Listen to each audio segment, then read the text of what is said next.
So before I get started with my talk, I want to do a very Canadian thing that I hope kind of gets dispersed more through the US and just do a territory acknowledgement. I'm coming to you from Victoria, BC, which is the historic lands of the Lekwungen, Songhees, Esquimalt, and WSÁNEĆ people. And I just want to acknowledge the land and acknowledge those peoples on whose land I live and work and whose relationship with the land kind of continues to this day. And my title of my talk is on friendships, measurement, and networks. And why friendship? So most of my research focuses on friendships. And why do I study these? Well, in part because like we all have friends, or at least I hope that we all have friends. Like they're a fun relationship.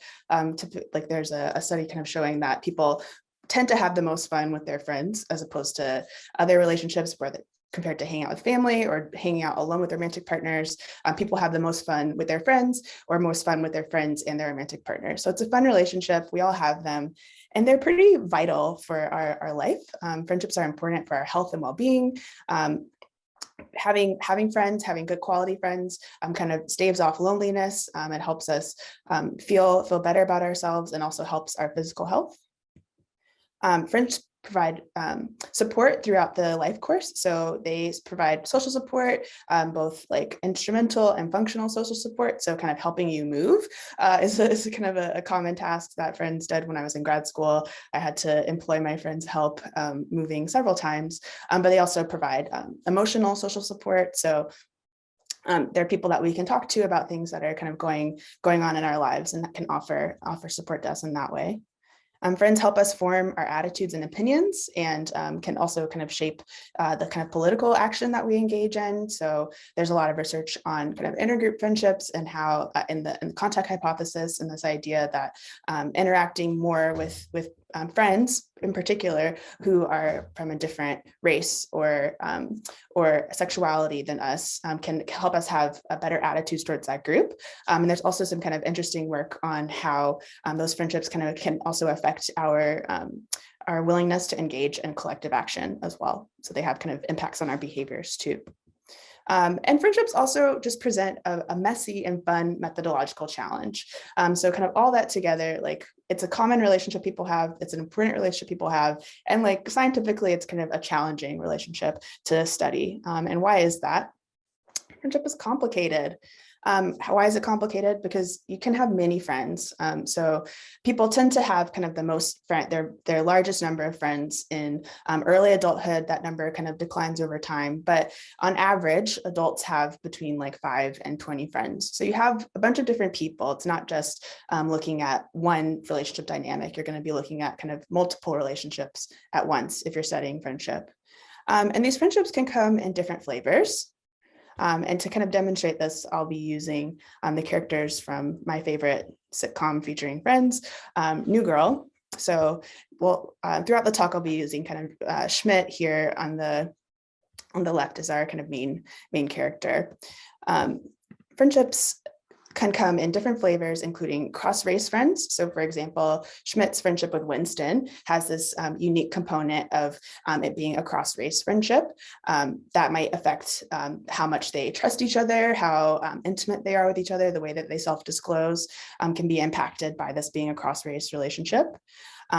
Friendships can be cross-gender versus same gender. So Schmidt's friendship with Jess, here circled in green, might look very different than his friendship with the guys, because there's probably going to be different expectations from both of them about what they think this relationship is, different norms around like physical affection or intimacy, kind of different standards that they might hold each other to in this cross-gender friendship as opposed to how they might behave in a same-gender friendship.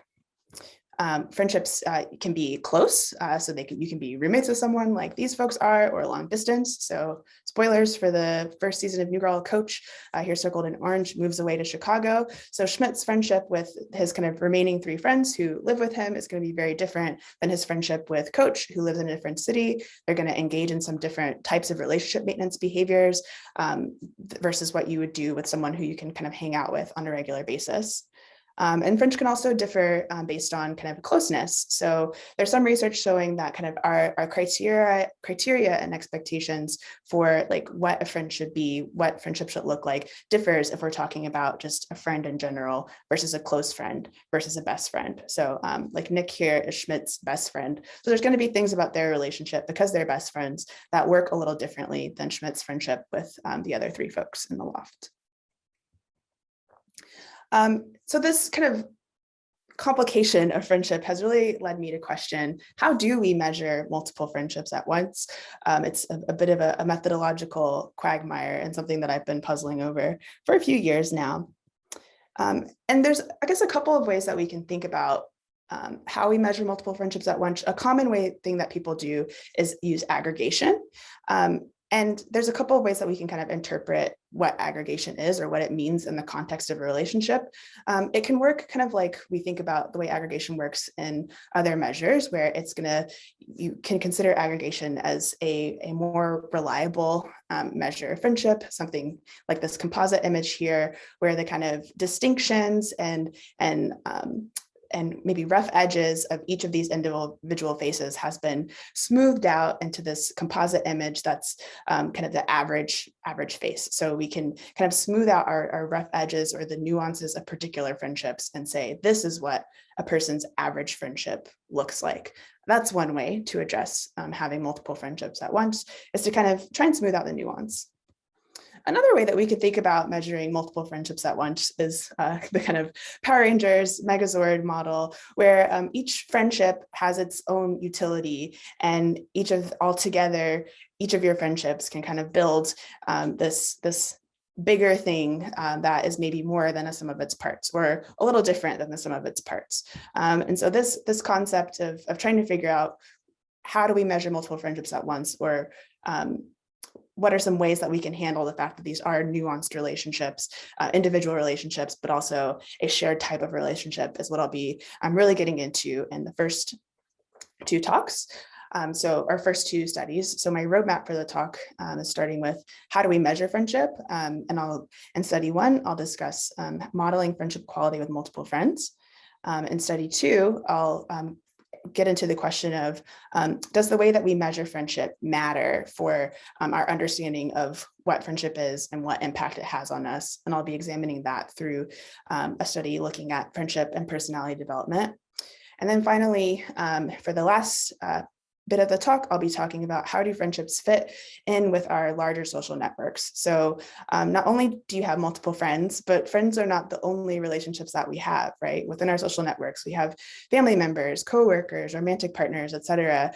And so in this third study, I'll be looking specifically at the impact on a friendship on romantic relationships. So what are the kind of interdependencies between these different types of relationships in our social network? So to start with the kind of first big question of how do we measure friendship? When we give someone a questionnaire to measure their friendships, there's kind of three pieces of variance, I think, that tends to come up. First, if we're having people assess their friendship with multiple friends, and particularly if we're using aggregation, we're going to try and find commonalities across people's different friendships. We're going to try and see, like, what is kind of what does this person's average friendship look like, or what does their kind of average experience with friendships look like? So we could be trying to find, if we're measuring friendship with multiple friends, like what's held in common across all of those relationships. Another thing to consider is that each kind of item, or there's different aspects of relationship quality. And so we could also be kind of thinking about what's going on with each of those specific aspects of relationship quality. Like, so I have here a picture of a target, a liking symbol from Facebook, and a VIP. So we might be measuring specifically like what's going on with how close people are. That's what the target's supposed to represent. Do you typically have a lot of close friends, or do you have more space between your friendships? Or do you kind of keep people on the periphery? Do you tend to like your friends a lot, or do you tend to be less likely to like people very much? Do you hold people very close to you, or is there more variety in how important you see your friends to be? So there's this aspect, these particular relationship aspects are typically aggregated across when we look at a measure of friendship, but they could be pieced out to look at separately. They might each tell their own story. And then finally, our individual friendships come with their own kind of dyadic idiosyncrasies. So usually when we're trying to measure friendship and we're trying to figure out how we want to measure friendship, we're making some decision about, do we want to examine what's held in common across all these friendships? What aspects of friendships do we want to look at? Or do we want to look at kind of what's going on with the particular idiosyncratic friend dyad? So I just, in this first study, I want to kind of examine, can we have it all? Is there some way to model both the commonalities, the aspects, and the idiosyncrasies of specific friendships? And I'm testing that using a data set that was collected while I was in graduate school, the Paris data set, in which we had 417 participants, and each of the participants had to complete 6 relationship quality items. So the 6 items are, what is the quality of your relationship with insert person? How satisfied are your relationship with them? How much do you like them? How close are you with them? How well do you know them? And how important is this relationship to you?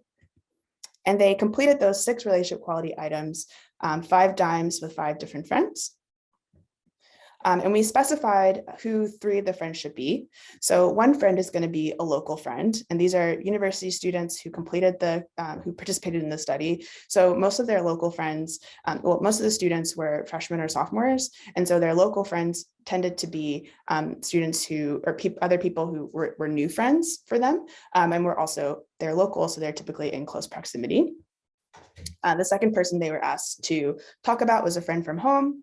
These tended to be older friendships, people they've been friends with since they were kids, and also tended to be long distance. A lot of the students who attended WashU were out-of-state students, and so typically their friends from home lived somewhere else. We also asked specifically about an opposite sex friend. People tend to have fewer opposite sex friends than they do same-sex friends, and those friendships tend to be a little more difficult to make and maintain. There tends to be a little bit of different norms around what those friendships look like. And then finally, they were asked just to select 2 other friends with no specific qualifications about them, just 2 other people who they were friends with and wanted to talk about. So to kind of go back to this idea of commonalities, aspects, and idiosyncrasies, when we think about the question, say Schmidt's filling out this questionnaire about his friend Nick, and he's answering the question, how much does he like Nick? There's kind of 3 pieces of variance at play here. One of which being in general, how does he feel about his friends? How kind of positive does he feel about his friendships in general? How much does he like people in general? So if he were to rate this item for each of his other friends, what might show up? What's held in common across the way that he likes people? And then finally, what's special about his friendship with Nick? So those kind of 3 pieces of variance should be at play here. And I try to model these 3 pieces of variance using a trifactor model of relationship quality, where there's this general factor in which all 30 items load onto the same general factor. So that's kind of what you hold in common across all of your friendships. Item specific or aspect specific factors, which look at what's in common about how much you like all of your friends, how close you are to all of your friends, how well you know all of your friends, how important all of your friends are to you. And then finally, friend-specific factors, where we just look at how at the relationship quality items that you rated, all 6 of them for one friend. So what's kind of unique about each individual relationship. And this had really great model fit. I tested a few different models. I tested a bifactor, just looking at the general model and friend specific. I tested a bifactor looking at just the friend specific and the item specific together. And out of all the models that I tested, this trifactor model that had the general, the friend specific, and the item specific was the best fitting model. So with the trifactor model, it seems like we can have it all. We can, if we have a participant rate their friendship quality with multiple friends, we can then go ahead and assess the trifactor, what's in common across the friends, what's kind of the unique variance about specific relationship quality items, and then what's unique about individual friendships.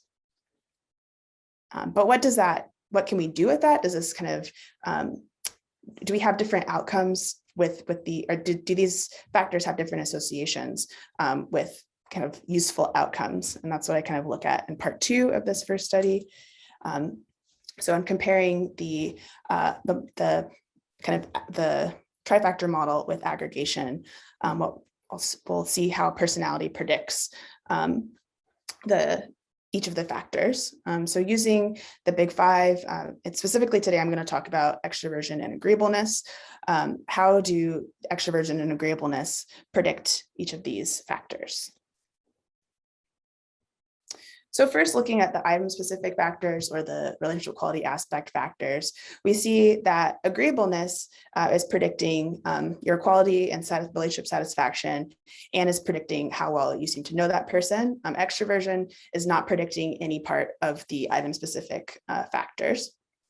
So it looks like maybe the pattern here kind of suggests that there's unique information being like each of these factors, though associated with each other, are unique, and that there's a unique association between those factors and personality traits, right? So if they should not be pieced apart, then agreeableness or should kind of predict all 5 of these factors equally, but it doesn't. It seems like there's kind of something special going on with quality and satisfaction.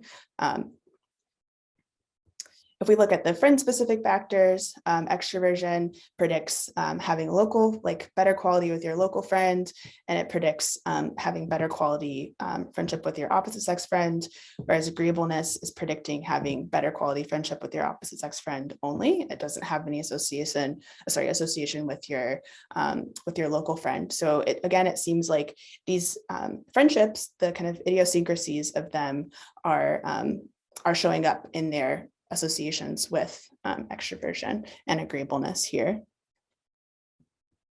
And then finally, when we see what does the general factor do, so the factor where all the items are loading onto one factor, it is not predicted by personality. And to compare and contrast that with aggregated friendship quality. So if I didn't do this model and I just took an average of all of their friendship quality scores, extroversion is predicted by, these are standardized beta coefficients, where extroversion and agreeableness both predict aggregated friendship quality. But it seems like kind of based on that pattern, maybe extroversion is predicting what's happening within kind of unique relationships, whereas agreeableness seems to have more of an association with kind of those item-specific aspects. Let's see, I see a question in the chat. Yeah, I was just going to say, the question was whether you looked at the rest of the big 5 and how they correlated. Yeah, I did look at the rest of the big 5, and I focus on extroversion and agreeableness, partially for the sake of time, and also partially because there weren't really strong associations with the other traits. I think conscientiousness was associated with like one of the unique friend factors, and maybe one of the item specific, but I don't remember off the top of my head. But I focus on those 2 for the sake of time. And if we're openness didn't really come out there, but stay tuned, it shows up in the next study. Yeah, just for the sake of time, because that's a lot of associations, but I'm happy to talk about that more after.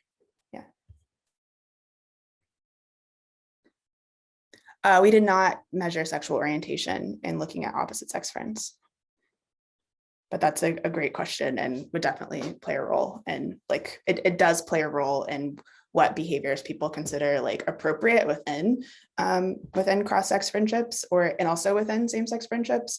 So that's another, I haven't really addressed that in my research yet, but that's something that's on my mind in future research.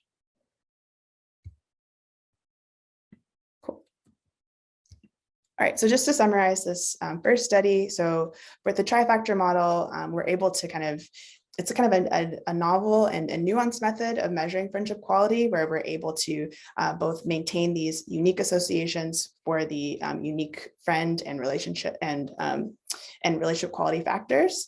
And this is applicable to self-reports of different relationships and different outcomes. So you could maybe see this being used for looking at like consensual non-monogamous couple or relationships, or you could see this used for like a parent talking about their relationships with like multiple children, or a teacher talking about their relationships with multiple students, or students talking about multiple teachers. It doesn't have to just be relationship quality. You could also examine kind of different types of social support as well. So this, I think, has some flexibility, and it would be kind of, I would love to replicate it in another data set and kind of see what applications it might have beyond what I've done.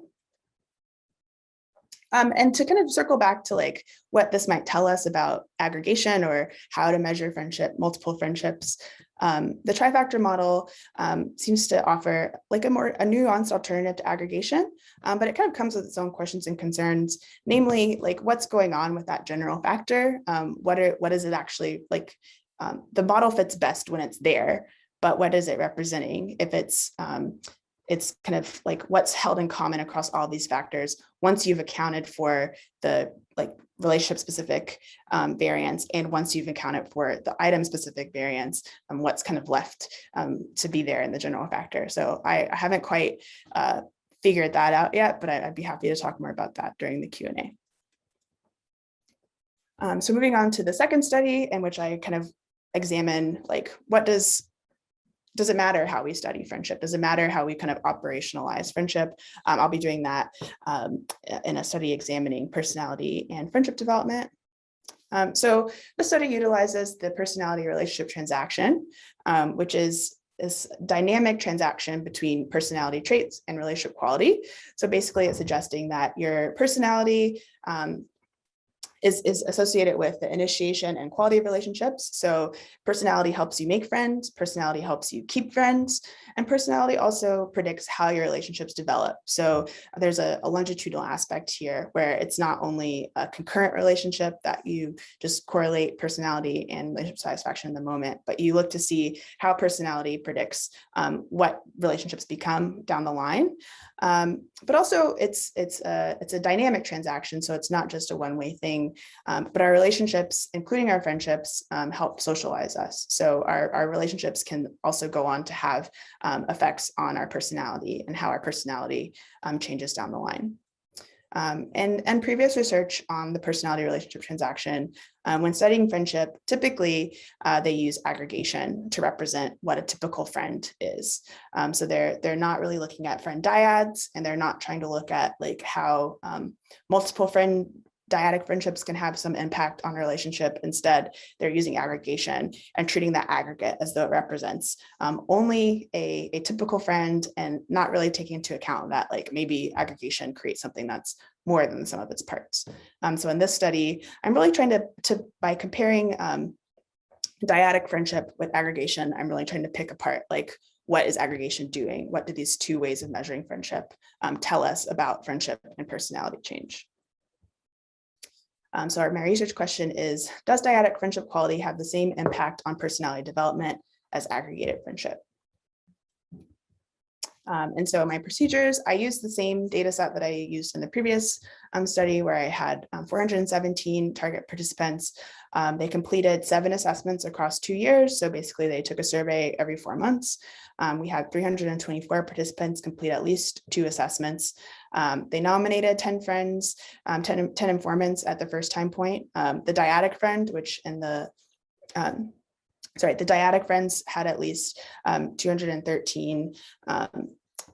There were 213 people who also responded with their feelings about the target participant. So the dyadic friends took the full survey, the same one that the target participants did. Then we had our 5 peers of friends who completed at least 338 completed at least 2 assessments. And those people just focused on what their relationship was like with the main participant. We didn't get personality data from those folks. So you can see here our kind of timeline of when the measures were released. So at time 1, 5, and 7, the target participants rated their friendship quality with all of their informants at times 1, 2, 3, 4, 5, 6, and 7. They rated their friendship quality with only their dyadic friend. And then the target participants also reported on their big 5 personality at all 7 time points, and the dyadic friend reported on their big 5 personality at all 7 time points. And so using that data, I kind of created 2 models. So this is just kind of the conceptual version, and then I'll show you like with nice latent factors what it looks like. So with the personality relationship transaction, what we're looking at with the dyadic friendship model is how Schmidt's personality is associated with his friendship quality with Nick, how Nick's personality is associated with his friendship quality with Schmidt, and then also how Schmidt's personality relates to Nick's friendship quality and Nick's personality relates to Schmidt's friendship quality. So with this dyadic model, we're basically doing both a personality relationship transaction and kind of putting that into the actor-partner interdependence model context here. And we're using latent, it's a multivariate latent growth curve model. So I have the intercepts and intercepts of both partners' personality and intercepts of both partners' friendship quality. And then we also have the slopes, so the kind of trajectory of change of both partners' personality and both partners' friendship quality. Because these are our friends, I'm just treating them as an indistinguishable dyad. So all of the kind of paths are set to be equivalent for both partners. For aggregated friendship, I'd wanted to do a similar multivariate growth curve model, but we had the model did not fit quite exactly the way I wanted it to. So what we have here is Schmidt's just rating his aggregated friendship with his friends. We're just looking at his way his personality predicts that aggregated friendship quality. And for the model, we're just using average aggregated friendship quality because the friendship quality, the self-reported friendship quality was not converging just because there were only the 3 data points for when participants rated their aggregated friends. And so instead of trying to make a growth curve fit that didn't want to fit, we're just looking at average friendship quality there and how that average friendship quality is correlated with their participants' personality at the start of the study and how their personality changed over time.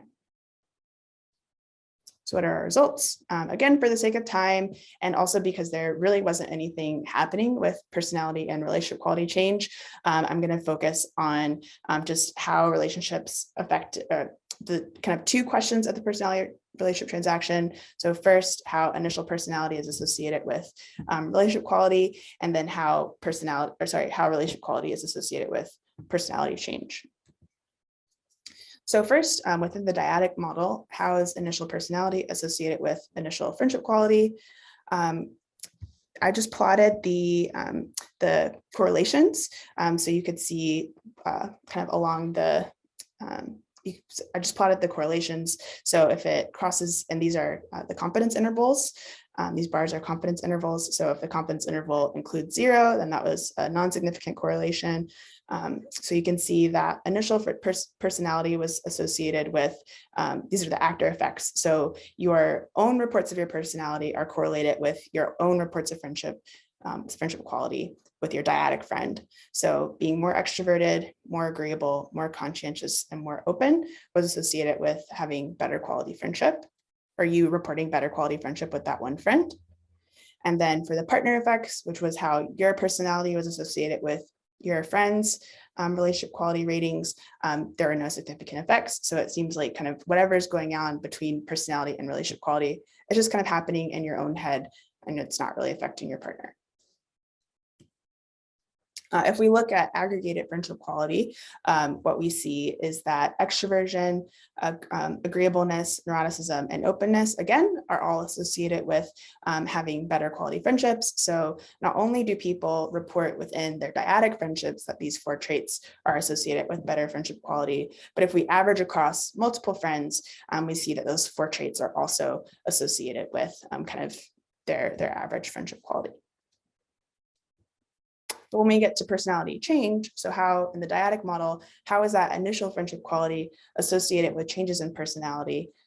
We start to see some divergence between the aggregate and the dyad. So here it looks like there's no actor effects of friendship quality on personality change. So your own friendship quality does not predict any changes in your own personality, but your partner's ratings of openness predict that you experience less friendship quality change. So like the more open you are, the less change you undergo, or conversely, the less open you are, the more change you undergo, with that negative correlation there.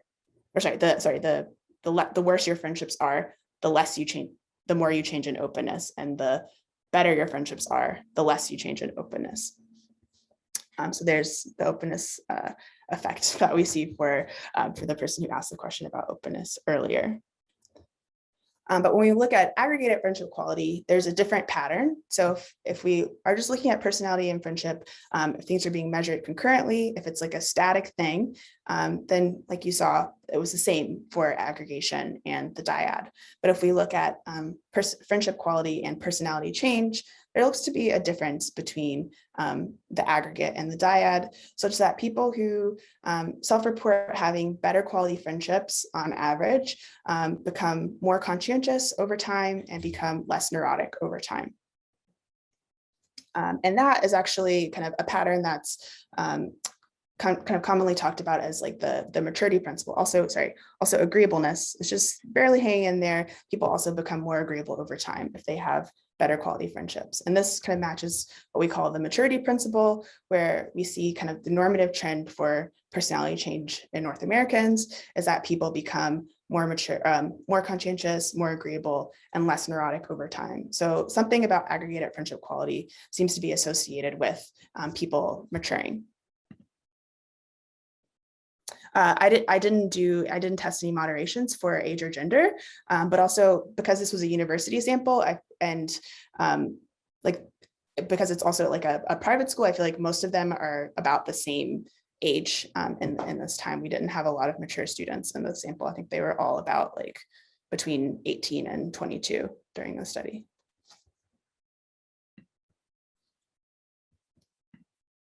Cool. So to kind of go back to our kind of main research question for this topic, does dyadic friendship quality have the same impact on personality development as aggregated friendship? It seems like they're similar when we're correlating the kind of intercepts. So if we're looking at friendship, if we're looking at kind of how initial friendship is associated with initial personality, they're very similar, but there's some divergence when we're looking at how relationship quality correlates with changes in personality. So what is aggregation anyway? In addition to the Trifactor model, this study kind of suggests that the aggregation is a maybe more reliable composite of friendship quality at rest. Again, we're seeing very similar effects if we're just correlating initial friendship quality with kind of initial or like static relationship quality, or sorry, static personality. But if we're looking at personality change over time, the relationships kind of dissociate. So maybe aggregation is something more, maybe that association between aggregation and kind of maturity is revealing something unique about aggregation that is not really showing up with the dyads. Does anyone else have any like clarifying questions before I move to study 3? No? Okay, cool. So study 3 kind of zooms us out a bit more into thinking about how do friendships fit within our social, or within our larger social networks. And we do that by examining friendships and romantic relationships. So people, again, you have your social network is a kind of complicated space where you have lots of different types of relationships, sometimes overlapping relationships. And today I'm just focusing on kind of the interdependencies between friendships and romantic relationships. So we know from some recent work that romantic relationship status impacts people's investment in friendship and friendship quality, such that single people tend to put kind of more emphasis on their friends, spend more time with their friends, have better quality friends than people who are in relationships. But we also know so we know that romantic relationships can impact friendships, but we also have some evidence that friendships can impact our romantic relationships. So people who have better quality friendships have been shown to have better romantic relationship satisfaction in adulthood. We know that friendships serve an important source of emotional and instrumental support, and that support can promote romantic relationship maintenance. I was talking to a colleague here about just like my work and friendship, and he kind of astutely brought up the point that like you need someone to talk to about your relationship. Like there's some things that you can't really talk about with your partner if you need to like complain about something they did or like tell someone something kind of funny and stupid that they did. Like you're probably going to talk to a friend about that, and maybe not always talk about your partner with your partner. So you kind of need both of those relationships. And we've also seen that kind of perceived partner relationship maintenance is a stronger indicator of relationship characteristics than self-reported maintenance. So within a relationship, what seems to matter more for people is what they think their partners are doing more so than what their partners are actually doing, or more so than what their partners say that they're doing. And so in this study, we're kind of looking at the association between friendship, perceived partner maintenance behaviors, and romantic relationship satisfaction. And we're wanting to see, does friendship moderate the impact of perceived relationship satisfaction on romantic relationship satisfaction? Or sorry, perceived relationship maintenance behaviors on romantic relationship satisfaction. So this study was, the data was collected in 2020. So during COVID, we had 303 dyads, so an N of 606 people. It's dyadic data. We used a Qualtrics panel and we collected data from 153 heterosexual dyads and then 150 same-sex dyads. The majority of the sample was European, white or Caucasian, and it was about half and half male and female. It was a cross-sectional study in which, amongst other things, we measured their relationship maintenance behaviors, their kind of relationship satisfaction, as well as a measure of their friendship quality and their self-reported number of friends. And so we're going to be looking at how friendship quality moderates the association between maintenance behaviors and relationship satisfaction, as well as how number of friends moderates the association between maintenance behaviors and friendship satisfaction. In a nice moderated AP actor-partner interdependence model. I did the study with an honor student last year and she did a great job of it, but I'm like, why did I have an honor student do moderated APIM? This is a lot, but she handled it really well. We're currently working on this for a publication. So she did a great job. And it's a pretty cool results, as we'll see in a moment. So again, we're looking at how partner A's relationship maintenance predicted their own relationship satisfaction, how it predicted their perceived maintenance behaviors predicted their own satisfaction, their partner satisfaction, and how those associations were moderated by their own and their partner's relationship quality and quantity. So what do we see? This is a big chart, but to start with, I'll show you the queer couples. I was really glad that we were able to include both same-sex and heterosexual couples to kind of maybe touch on Art's comment a little earlier. So we see that there's a main effect for actor and partner relationship maintenance behaviors, such that it matters for your own satisfaction, how much you perceive your partner to contribute, or like how the maintenance behaviors that you perceive your partner to engage in, and also the maintenance behaviors that your partner perceives you to engage in. We also see an actor effect of friendship, such that people who have better quality friends also report having better quality relationship quality. And then we see an interaction between actor maintenance behaviors and actor friendship, and an interaction between actor maintenance behaviors and partner friendship.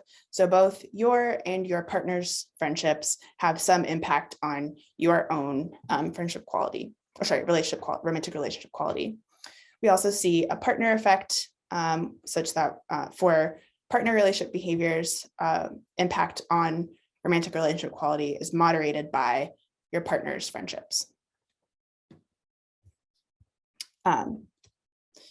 And then for heterosexual couples, we only see the main effects of maintenance behaviors and both actor and partner maintenance behaviors. So it seems like friendship quality is maybe doing more in our queer couples and our same-sex couples than it is for our heterosexual couples. And just to help you kind of visualize what those interactions are looking like. So the kind of reddish orangish bar is when actor friendship quality is high. The green bar is when actor friendship quality is low. The blue bar is when partner friendship quality is high. And the purple bar is when partner friendship quality is low. Across the x-axis, we have actor relationship maintenance behaviors on the left, and then partner relationship behaviors on the right. And on our y-axis, we have relationship satisfaction. So as you can see, kind of the happiest people have for themselves are when they have high quality friendships and they perceive their partners as being like trying really hard in their relationship. So everybody's happiest when it seems like their partners feel like they're trying hard in their relationship, and when their partners think that they are trying really hard in relationships. So there's that main effect for maintenance there. But when we look at low, when it seems like our partners are not really trying, that we're kind of buffered against the negative effects of seeming like our partners aren't putting in the effort when we have high quality friends. So maybe we're spending more time with friends to kind of compensate in that relationship. And we're also happier when it seems like our partners have low quality friendship. So maybe we're like, well, like I don't know, they don't really put effort into any relationship, so I can't take it too personally. We're least happy when we have low quality friendships and we think that our partners are not putting in effort. If we look at the partner maintenance behavior, so how do our partner's perceptions of what we do, how does that moderated, how does that impact on our relationship satisfaction moderated by our friendship quality? Again, we see happiest people are people who have high quality friendships and their partners think that they're putting in a lot of work into the relationship. And then people who are also happy are people who their partners feel like they're putting a lot of work into the relationship, and their partners don't have many friends of their own or don't have high quality friendships of their own. The saddest people in their relationships are the ones who their partners feel like the kind of target participant, the main person is not putting in effort and they don't have friends. And also their partner doesn't have friends. So if we're looking at number of friends, we see something fairly similar where again, main effects are there for maintenance behaviors. For the queer couples, there's an interaction between actor maintenance behaviors and partner number of friends, and also for the partner maintenance behaviors and partner number of friends. And then for heterosexual couples, there's kind of an additional interaction between actor maintenance behaviors and actor number of friends that we don't see for the queer couples. So these are more similar. And to just give you the figures again. So here, when it comes to, for same-sex couples looking at their number of friends, again, the main effect for maintenance behaviors is pretty strong. People are pretty happy when they feel like their partners are putting in a lot of work. But when their partners are not putting in the work, they're happiest when either they have a lot of friends or their partners don't have a lot of friends.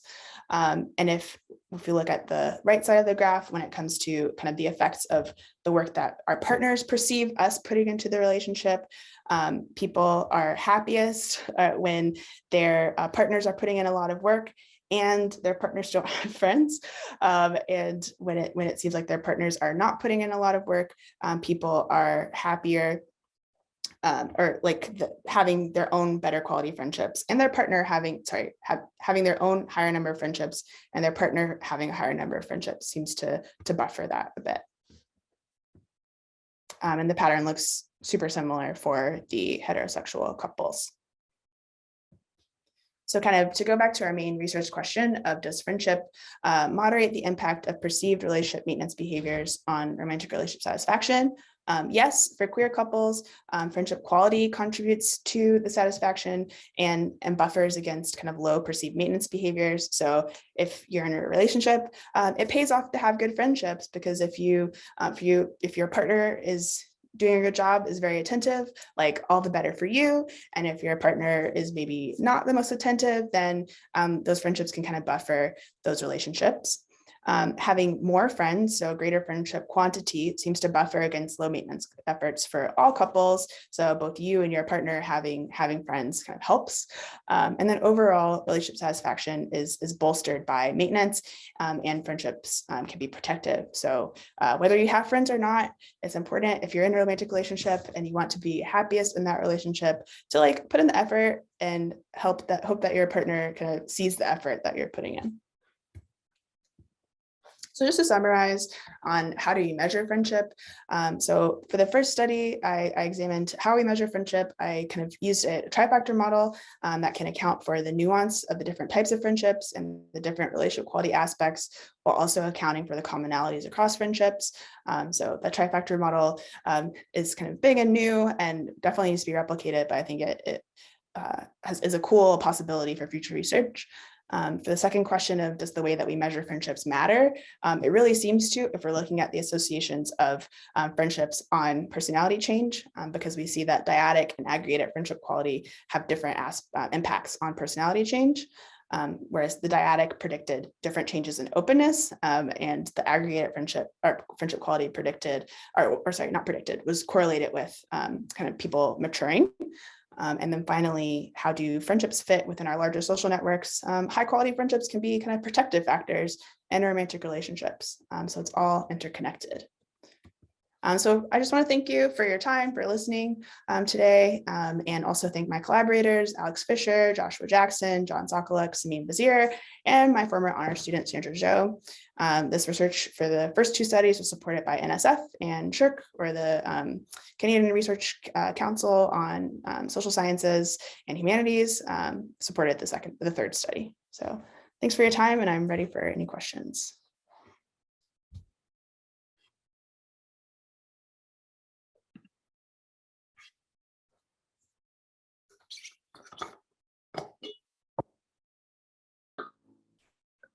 I think Art has his hand raised.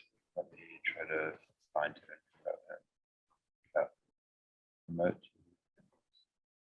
Art, are you here? No.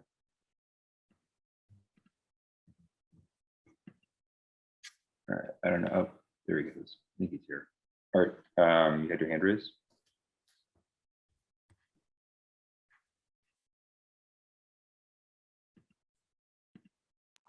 You could just ask his question for him.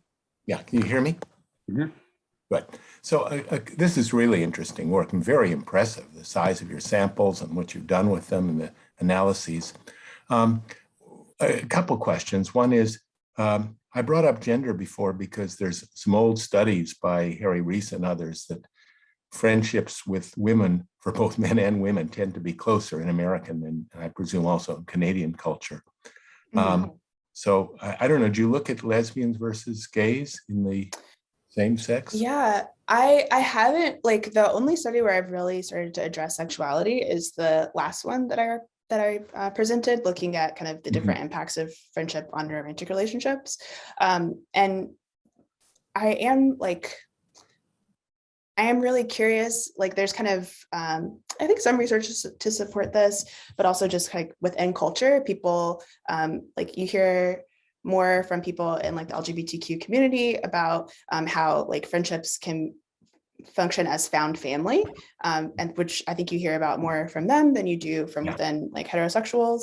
So I think it's possible that there might be like people might be thinking about friendship differently based on their sexuality in a way. And I think also I teach a class on friendship, and it's kind of fun whenever, like this year I've had the most guys in that class that I've had in the past. And sometimes like we're talking about like, oh, the study is showing that women are engaging in more self-disclosure, but men are prioritizing trust. Like we kind of talk about like, well, what does self-disclosure mean? Like maybe for men, or maybe for women, self-disclosure and trust are kind of the same thing, and maybe it's not for men. So I think there might be some measurement and variance in looking at just like what friendship is, depending on people's gender and depending on people's sexuality. I think it definitely functions differently a lot, like within those different groups, and I think it's worth kind of further teasing apart. One other question, and I want to give other people a chance, but when you looked at the friendships of the couples, as you know, there's been a lot of research, and I've done some of it, on couple friendships.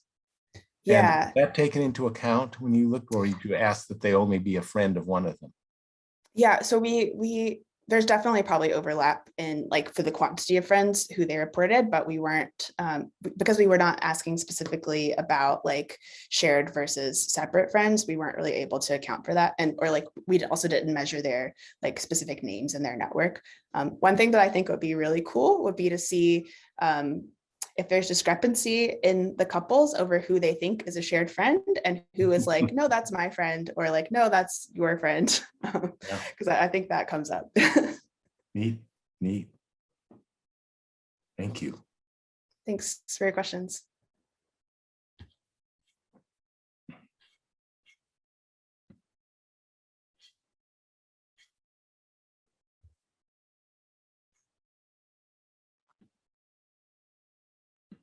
I had a question. You had said something kind of funny when you said that relationship satisfaction, when you did the actor partner analyses, and you said that it's kind of in their heads, right? So there's personality correlates with like satisfaction or whatever, and there were certain key personality attributes that kind of loomed large. And then you said, it's sort of in their heads. And so can you unpack a little, like, what are you thinking about that? What did you mean by that? And like, is it the framework through, framework through which they see the world, or thanks for pulling that out, because I think it is pretty key. Like I don't know, like the quote of like there's one person's side, the other person's side, and then there's the truth. Like I think a lot of our relationships kind of function like that, where like there's one person's idea of their relationship, the other person's idea of their relationship, and like maybe some shared idea or some like objective idea of what the relationship is. And I think we kind of touch on that when we're looking at personalities effects. For example, like people who are higher in extroversion tend to not just in this study, but like in general, report having better quality friendships. But overall, people don't seem to have a preference for having friends who are more or less extroverted, right? So it seems like there's maybe something about extroversion, like that's kind of driving them to feel closer to their friends, that is maybe not necessarily reciprocated. So I think it, like, for that trait in particular, it might be like something about positive affect that's kind of coming into play there, or like some, extroverts being kind of more reward sensitive in a way that's not translating to the other person's experience of that relationship. So yeah, I guess that's what I mean of like you're kind of, I think that your personality is coloring the way that you perceive what your relationship is like, in a way that it might not affect the way that the other person is experiencing the other side of things. Totally. And I'm thinking about just what you said about the positive affect. I mean, have you tested or thought about testing, kind of just a rosy glow, like they just sort of experience everything better. So that it's not specific to relationships. So you see the effect in the domain of relationships, but actually it's kind of like every experience is just more enjoyable because, maybe we don't know exactly what's going on with extroverts, like what's the, they just have more dopamine or what, right? But like they just sort of have or I mean it could be something more intricate than that, which is that because I'm an extrovert and I sort of am, I'm filled up by the energy that you give me in our interactions and in our friendship. It's almost like, good gut bacteria extracts, or rather bad gut bacteria, I should say, extracts every single calorie that we give it, right? Whereas a different sort of composition of gut bacteria just sort of doesn't extract every sort of calorie. Like an extrovert sort of extracts every bit of yumminess out of a relationship. And so maybe that's why they're experiencing more pleasure, because they're just really kind of making the most out of their. Yeah, I think it's definitely a combination of those two things. And then also like one interesting contrast that I've not addressed in this paper, but have seen kind of consistently in the literature is that while extroversion does not really affect the way other people think of our relationships, agreeableness does. So people tend to have better quality relationships with people who are more agreeable, and agreeable people also tend to rate their relationships being better quality. And I think that in that case, like agreeableness has practical effects on what your relationship is right? Like if someone is like nice and warm and pleasant to be around, like maybe they make you feel more comfortable, or you like open up to them more, or you're kind of it might leave space for people to kind of behaviorally like be their best self and kind of get what they need out of a relationship, that in a way that's kind of particular to people, just like being warm and trustworthy and pleasant to be around, versus someone who is less agreeable and is like colder and maybe like I think that trait kind of gets out of the head in relationships a bit better than maybe some of the other traits do, and that's might be why we see those partner effects. We have a question in the chat about whether you could talk more about why you think quality of friendship matters for queer couples and not for heterosexual couples. Yeah, so I think this kind of goes back to what I was telling Art about the I think this is what Sandra and I have been kind of playing around with, that maybe the found family thing is kind of coming into play here, where if your friendships are maybe taking up additional space in your network, like maybe you have fewer family connections because you're queer, and unfortunately that's true for a lot of people, that like maybe the roles that your friends play are like maybe bigger in your life than they might play for heterosexual people who have kind of been able to maintain their relationships with their family members. And so I think that might be it, or it might also be like, you might have more overlap with your friends with your same-sex partner than you might if you are then for heterosexual couples, because your friend group may, there might be kind of more shared friend experiences, just because people's friend groups tend to be gender segregated, like less so in adulthood, but still a bit in adulthood.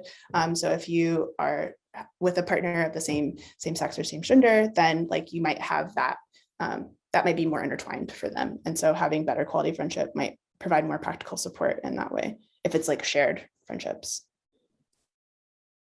I have a follow-up to that response. Yeah. Have you looked at the sort of different roles that friends occupy in queer and heterosexual networks? So you could imagine, if your theory is correct, that for queer individuals, their friends might be more likely to be confidants, advisors, people who help them with various injuries or other support. Whereas for heterosexual individuals, that's less likely to be the case, and like kin or family are more likely to occupy those roles. Do you have any work on that, or have you looked at that? No, I don't have any work on that, and I can't think of anything that's looked at it directly. Like I know there's different measures of social support where they can, like, there's a measure where you can have people kind of put the people from their network in those roles. So I think that would be a cool study to run, and a fairly uncomplicated one. Like there's measures out there that would make it easy to test that. But yeah, that's a great idea for just seeing just that, if there's more overlap, or if they're using those roles a bit differently.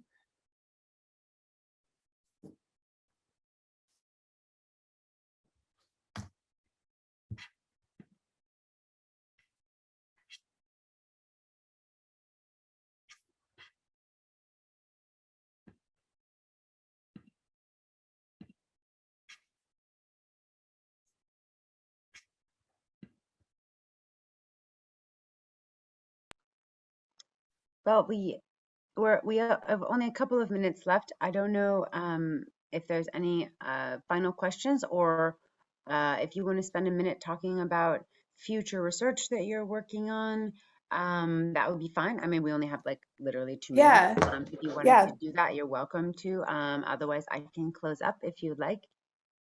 Yeah, thanks. So yeah, I think one thing that I'm pretty excited about is with some collaborators here, kind of digging more into that what we start looking at with study 3, but looking at kind of more about the friendships and romantic relationships and how sometimes those are overlapping and sometimes romantic relationships kind of come out of friendships.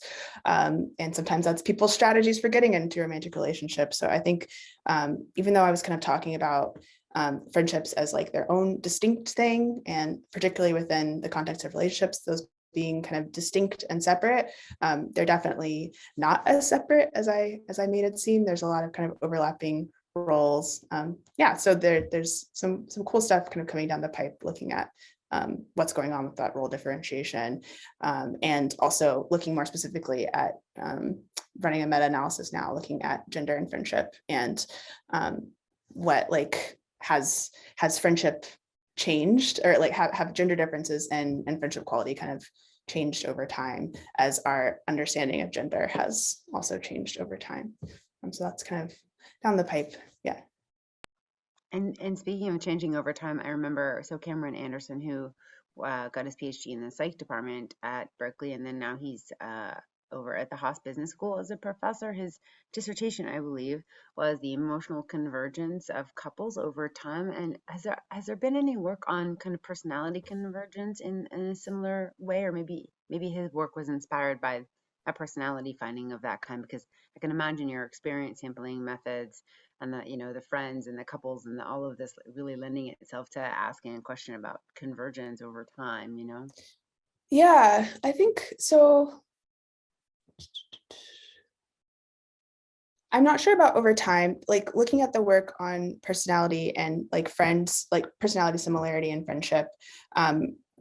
We tend to see that people like befriend people who are similar to them, or at least befriend people who they think are similar to them. Again, a lot's just happening in your head and maybe not happening in real life. But I think we don't really see that homophily is associated with like better relationship quality, but I think it's associated with like starting off as friends. I can't think of anyone, and not to say that no one's done it, but I really can't think of anyone who's looked at like people becoming more similar to each other with time. Yeah. I can't either, but like Yeah. there's all these memes of like people who look like their dogs eventually, and Yeah. funny things And like that. Though. and in my study too, like I did look at correlations in personality change over time within the dyads, and I don't think those were correlated, but it was also like 2 years, so that might not be enough time to kind of see that emerge within friends. And also just do that. I mean, personality constructs are more stable than affective states. Yeah. So, okay, well, it is 1:15. So I don't know if Stephen, do you have any final closing words before I have closing words? No? Okay. That was a Well, great talk. Thanks yeah, for coming, but fantastic. otherwise, no. We Thanks don't for get to having hear me. about personality enough. Yeah. Professor Harris, thank you so much for coming today all the way from Canada. We really appreciate it. And thank you in the audience for all of your questions and for coming to the talk today. So we're taking next week off. Elizabeth is going to be in New York City. And of course, the show just cannot go on without Elizabeth. So we'll take a little break. And then we have the brown bag. And then we'll come back on December 1st with Betsy Levy-Pellick, who will be here. And that will be our next colloquium. But until then, we can savor what we learned today from Professor Kelci Harris. And thank you so much for joining us.